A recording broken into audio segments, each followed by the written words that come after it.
श्री शिवाय नमस्तुभ्यं भक्तो हर हर महादेव। जैसे कि हम सभी लोगों को पता है कि रविवार के दिन है ज्येष्ठ मास में पड़ने वाली एकादशी तिथि, और इस एकादशी पर आपको एक छोटा सा उपाय करना है। जितनी भी मेरी माताएं बहनें इस वीडियो को देख रही है, इस उपाय को करना बिल्कुल भी मत चूकना। अगर आपकी फैमिली में आप चाहते हो, आप अगर अपनी फैमिली में चाहते हो, अपने परिवार में चाहते हो कि बहुत सारी खुशियाँ आए और धन संपदा की वृद्धि हो, मनोकामना पूर्ण हो, तो इस उपाय को करने से बिल्कुल भी मत चूकना। केवल स्वधा वाला उपाय आपको करना है। जो भी आपकी मनोकामना होगी, महादेव जी आपकी मनोकामना को पूर्ण करेंगे। तो आइए हम सभी लोग इस उपाय को जानते हैं। ये उपाय मैं आपको पूज्य पंडित प्रदीप जी मिश्रा जी की क्षमाप्राण कथा से ही बताऊंगा। आइए हम सभी लोग इस उपाय को जानते हैं।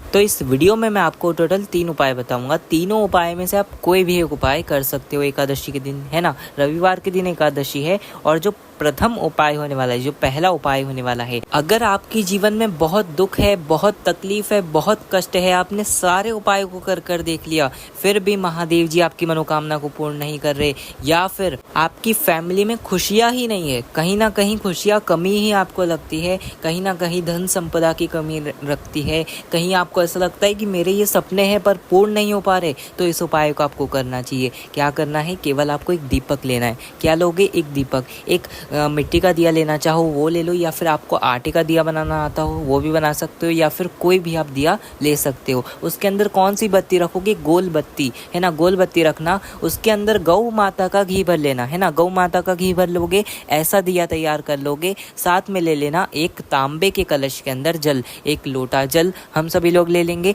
है ना। इन दोनों चीज़ों को जो मैंने दिया बताया था और ये एक लोटा जल को हम लेकर जाएंगे एकादशी के दिन महादेव जी के मंदिर में, है ना। महादेव जी के मंदिर में पहुंचेंगे, जो अपना फेस है वो उत्तर दिशा यानी कि नॉर्थ डायरेक्शन में रखेंगे, महादेव जी के सामने बैठेंगे। जो हम घर से दीपक लेकर आए, उस दीपक को हम स्वधा स्वधा स्वधा कितनी बार बोलते हुए जलाएंगे? 3 बार, है ना। स्वधा स्वधा स्वधा 3 बार बोलते हुए आप उस दीपक को जलाओगे, है ना। दीपक को जलाइए। दीपक जलाने के बाद जो घर से हम सभी लोग जल लेकर आए हैं, एक लोटा जल, हम महादेव जी को उत्तर की ओर मुख कर कर जल समर्पित करेंगे, है ना। जो मन की कामना है, जो मन का भाव है कि महादेव जी आप मेरी मनोकामना पूर्ण करो, आप हमारे घर में धन संपदा की वृद्धि कराओ, आप हमारी फैमिली में बहुत सारी खुशियाँ लाओ, आप हमारे घर में से जितने भी दुख, जो भी तकलीफ, जो भी कष्ट चल रहा होगा, ये सब समाप्त करो। बस महादेव जी से जल चढ़ाते समय श्री शिवाय नमस्तुभ्यं कहते हुए, और जो ये मनोकामना है आपकी वो सब कहते हुए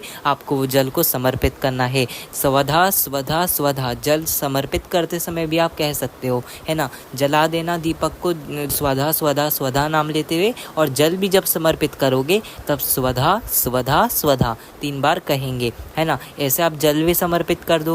जल समर्पित करने के बाद क्या करना है आपको? केवल स्वधा स्तोत्र का पाठ करना है ना। स्वधा स्तोत्र का आपको पाठ जो है मोबाइल पर आपको आराम से मिल जाएगा। गूगल पर सर्च करना या फिर अपने यूट्यूब पर सर्च करना, वहाँ पर आपको अवश्य स्वधा स्तोत्र का पाठ मिल जाएगा। अगर आपको पाठ नहीं करना है तो केवल आपने 3 बार स्वधा स्वधा भी कह दिया, तो आपकी जो भी मनोकामना होगी इस एकादशी पर महादेव जी अवश्य पूर्ण करेंगे। तो अगर आप स्वधा स्तोत्र का पाठ नहीं कर रहे हो तो केवल 3 बार स्वधा स्वधा स्वधा ये कह दीजिए, जो मन की कामना होगी महादेव जी अवश्य पूर्ण करेंगे, है ना। तो ये तो हो गई हमारे गुरु जी के पहले उपाय की बात। अब जानेंगे हम सभी लोग गुरु जी के दूसरे उपाय की, है ना। अगर आपका ऐसा कोई काम है जो सफल होने का नाम ही नहीं ले रहा, आप थक गए उस काम के लिए, आपने बहुत सारे लोगों को कहा कि मेरा ये काम है, ये अटक रहा है, नहीं हो रहा, कोई मेरा काम कर दो, वो काम नहीं हो रहा, आपने बहुत परेशान हो गए, बहुत थक गए, नहीं हो रहा वो काम, इस उपाय को कर देखना।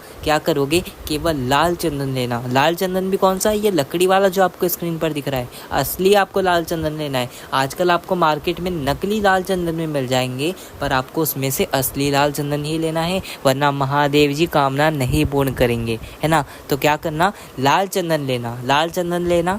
अगर लकड़ी वाला आपके घर में नहीं है तो फिर आप पाउडर वाला भी ले सकते हो, है ना। क्या करना, लाल चंदन को घस लेना, उसका पेस्ट तैयार कर लेना, है ना। सूखा आप घस लोगे या पानी मिलाकर घसोगे तो एक पेस्ट तैयार होगा, है ना। उसके अंदर थोड़ा सा और पानी मिलाना और उसका एक पतला सा घोल तैयार कर लेना। लाल चंदन का घोल इसे तैयार कर लेंगे हम किसी भी कटोरी में, है ना। तैयार कर लो। फिर लेना एक तांबे के कलश के अंदर जल, 1 लोटा जल, है ना। 1 लोटा जल लेंगे। उसी के अंदर जो मैंने आपको पतला सा लाल चंदन घोलने को कहा था कटोरी में, उसी हम लाल चंदन को उस जल के पात्र के अंदर डाल देंगे, है ना। यानी कि लाल चंदन का जल हम सभी लोग तैयार कर लेंगे। लाल चंदन का जल तैयार करेंगे। अब बहुत से लोग सोचेंगे कि हम इस जल को महादेव जी को समर्पित करने जाएंगे, पर नहीं, इस जल को आपको महादेव जी को समर्पित नहीं करना है। आपको पहुंचना है अपनी छत पर, अपनी बालकनी में, अपने घर से बाहर, है ना। केवल बाहर पहुंचिए और जो घर से बाहर हम जो लेकर आए लाल चंदन का जल, उस लाल चंदन के जल को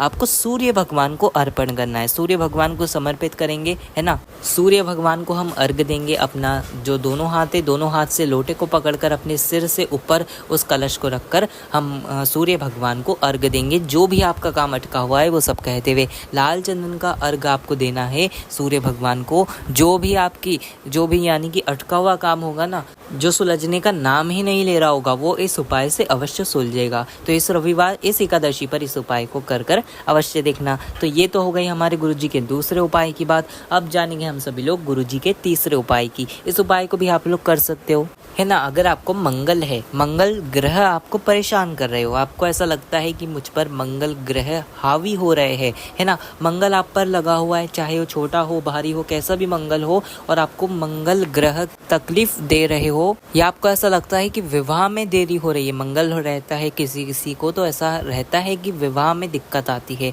तो विवाह में अगर दिक्कत आ रही है, या फिर विवाह होने के बाद भी दिक्कतें आ रही है, या फिर कोई काम है आप ऐसा है जो होता ही नहीं है, अगर आपको मंगल है तो इस उपाय को आप कर सकते हो, है ना। सीधे मैंने बता दिया, अगर मंगल है तो इस उपाय को कर सकते हो, और विवाह नहीं हो रहा तो उसके लिए तो आप कर ही सकते हो अगर मंगल है तो, है ना। क्या करना है, आपको मूंगा लेना है ना। जो आप स्क्रीन पर देख रहे हो इस प्रकार का आपको मूंगा लेना है। आप देखोगे मार्केट में आपको मूंगा आराम से मिल जाएगा।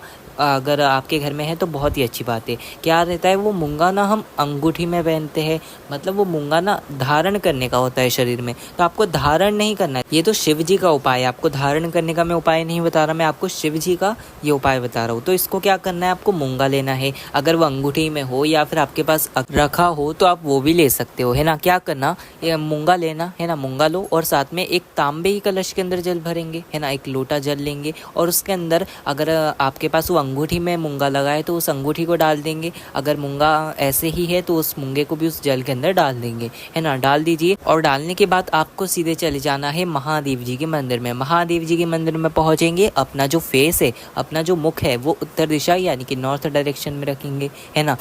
ऐसे महादेव जी के सामने जाओ और इस जल को महादेव जी के शिवलिंग पर समर्पित करना प्रारंभ कर दो। कितने दिन समर्पित करोगे, देखो मूंगा समर्पित हो जाएगा, जल आप समर्पित करोगे तो अंगूठी उसके अंदर होगी या मूंगा होगा, तो आप शिव जी के ऊपर उस मूंगे को समर्पित करना, फिर वापस उठा लेना, है ना। कितने दिन उस उपाय को करोगे, 31 दिन तक इस उपाय को करोगे, 31 दिन तक, है ना। ठीक है, तो इस उपाय को 31 दिन तक आपको लगातार रोज़ करना है, एक दिन भी छूटना नहीं चाहिए, रोज़ करना है। रोज़ जल के अंदर मूंगा डालना है और आपको महादेव जी को समर्पित कर आना है। ऐसा आप अगर ये मूंगे के उपाय को करोगे तो जो भी आपको मंगल ग्रह परेशान कर रहे होंगे या विवाह में देरी हो रही होगी, तो ये सब इस उपाय से आपके काम सफल होना प्रारंभ हो जाएंगे। तो ये था गुरुजी का तीसरा उपाय जो कि आज की इस वीडियो में मैंने आप सभी को बताया। अगर आपको कुछ नहीं समझ आया हो तो कमेंट में पूछना, मैं आपको कमेंट में अवश्य बताऊंगा। आज की इस वीडियो में इतना ही। श्री शिवाय नमस्तुभ्यं, हर हर महादेव।